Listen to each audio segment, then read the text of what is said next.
with commerce flowing deep in their veins to determined entrepreneurs from England, developed a footwear brand that Beckham, the most triumphant in the world for a period. Sport, fitness, and television wear all controlled by one shoe brand, an underdog. That soared too close to the sun and ultimately paid the price. This is the story of the dramatic rise and fall of Reebok. Chapter 1. Breaking the Family. Joseph William Foster was born in 1935, and from his birth his parents anticipated buy things. His grandfather, from where he got this name, had established an athletic shoe company that he operated with his children. J.W. Foster and Sons had a long history with the athletic community, having created some of the running shoes in the early 20th century. The running pumps, or spikes on the bottom of the shoe, were revolutionary at the time and gave athletes much more grip on grass and track.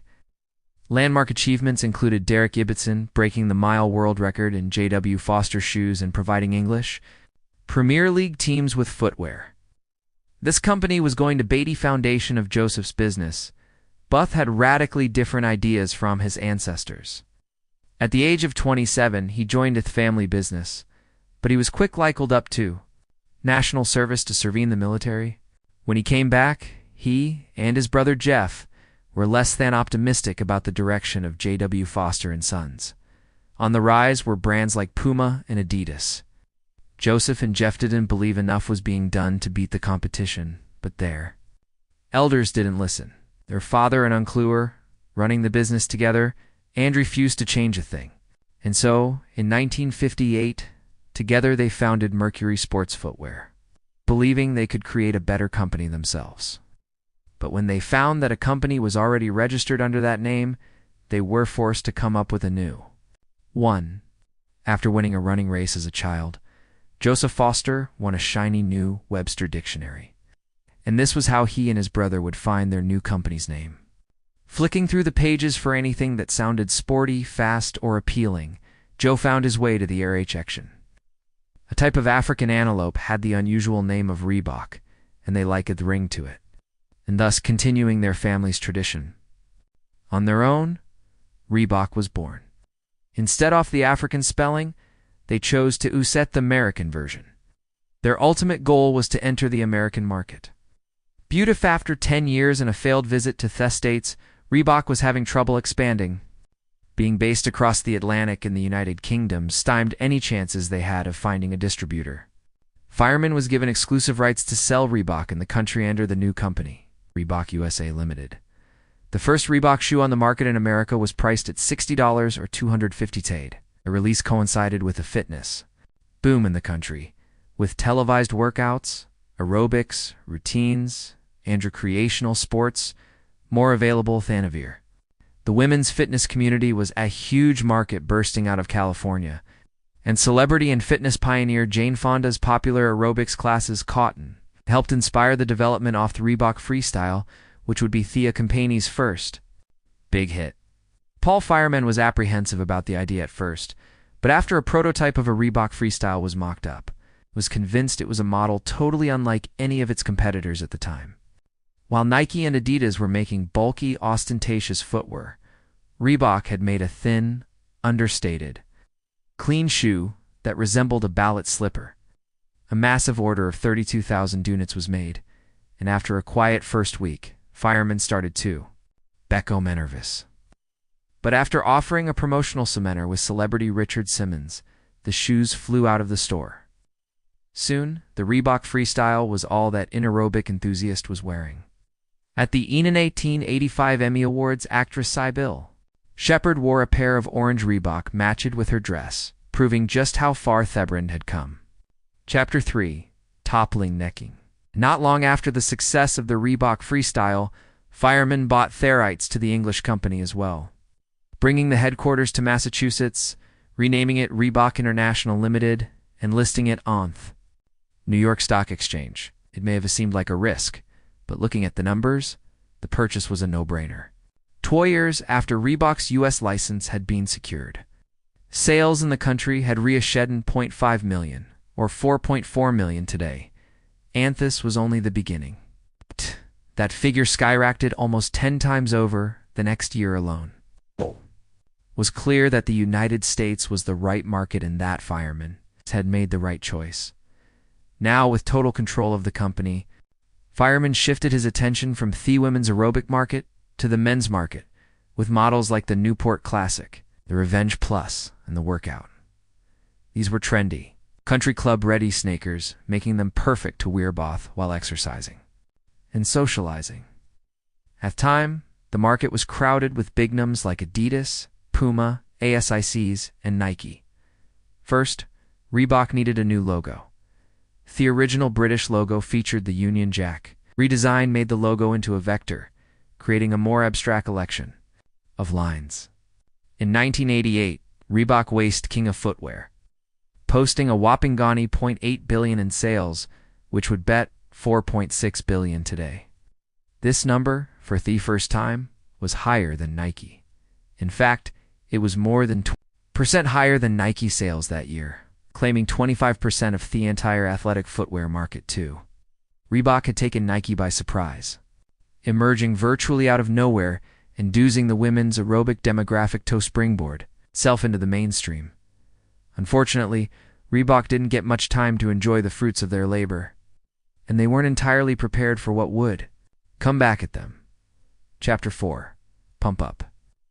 Seeing the success of Reebok's increasingly fashionable fitness product, Nike went into overdrive, signing Michael Jordan and releasing the Air Jordan series, followed by the wildly popular Max series.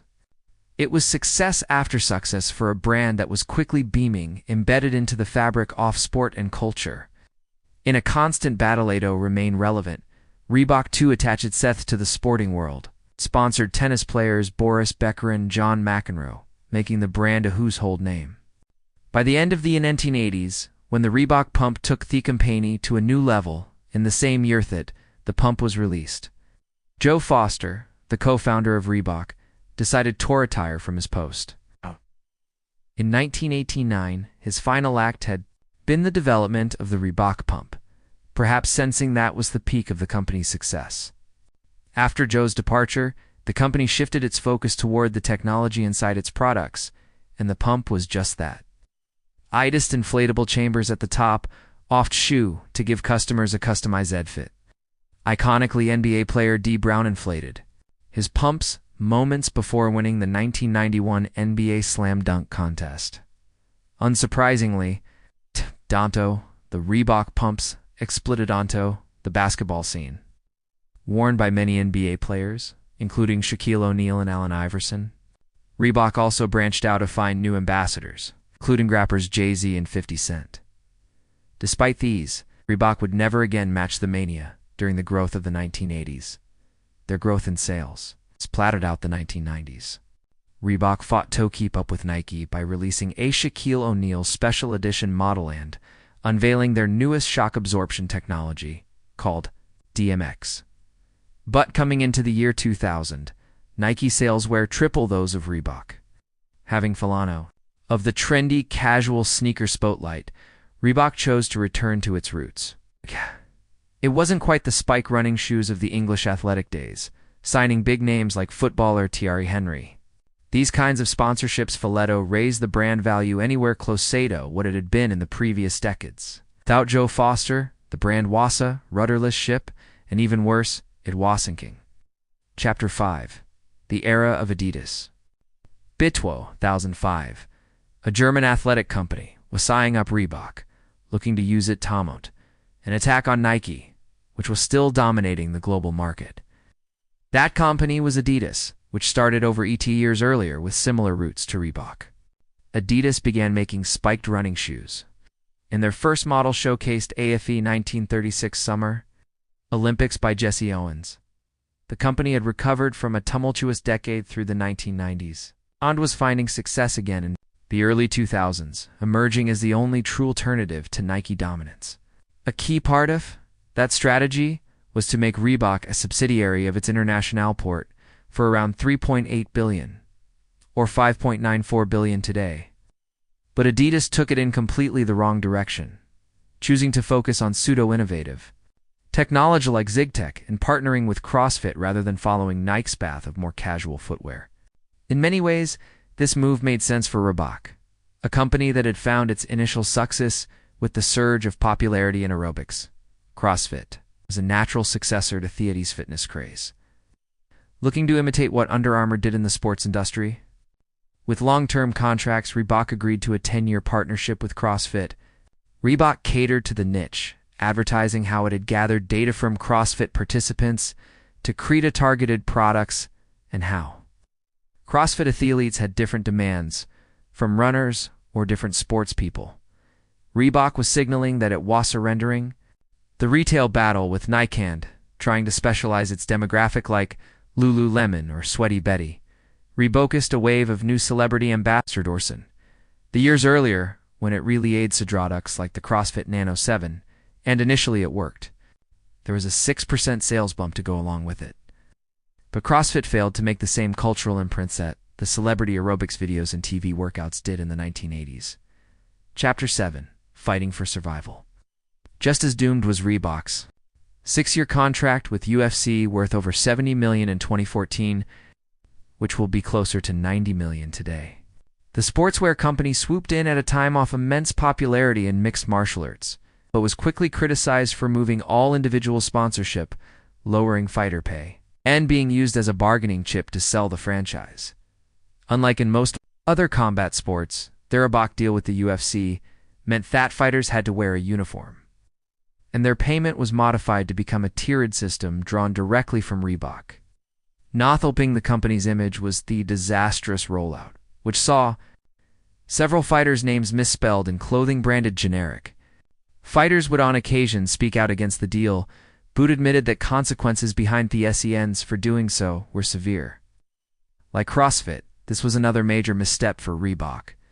For 5 decades, Reebok haystrayed and failed to sponsor sports leagues, including with Major League Baseball and the NBA. Unlike Nike, Reebok hasn't seen brand value increase from its partnerships, and its products have failed to have a presence. A different strategy of Reebok saw much more success. A brief revival in 2015 of Reebok releasings was driven by Reebok releasing and reimagining some of its classic collections. Models included Thanks to Pump, the Club Classic 85, and workout models. This was well received by sneaker collectors and older demographics. But cashing in on nostalgia, the rapid success of the 1980s Wassel Reebok could do by now. And this was a strategy that was always doomed to collapse. Chapter 6. Cutting Losses. Recently, Reebok saw a huge demand drop from €1.7 billion in 2021 to $353 million in 2022. This was partly due to the pandemic and global supply shortages, but Nike still saw its income grow in the same time frame. In the same year, Adidas was finally ready to admit its mistake. Finally sold Reebok to Authentic Brands Group for $2.5 billion, less than half off Hudit, bought it for when adjusted for inflation. Still, Joe Foster maintains that there is still nothing wrong with Reebok now, but that the last 17 years shave seen it dominated by a much bigger playing partner. In Adidas, if it is given freedom again, then he believes things could turn around. Joe, together with his brother, helped build a company into a global phenomenon. But after he left the company in 1989, Reebok was without leadership or direction. Resources poured into fighting with Nike could have been better used elsewhere to reestablish the brand identity rather than experimenting too many areas at once. Failed partnerships with CrossFit and the UFC ENSURED that instead of slowly fading into irrelevancy, Reebok crashed and burned. Thank you for watching, and do not forget to like, share, and subscribe.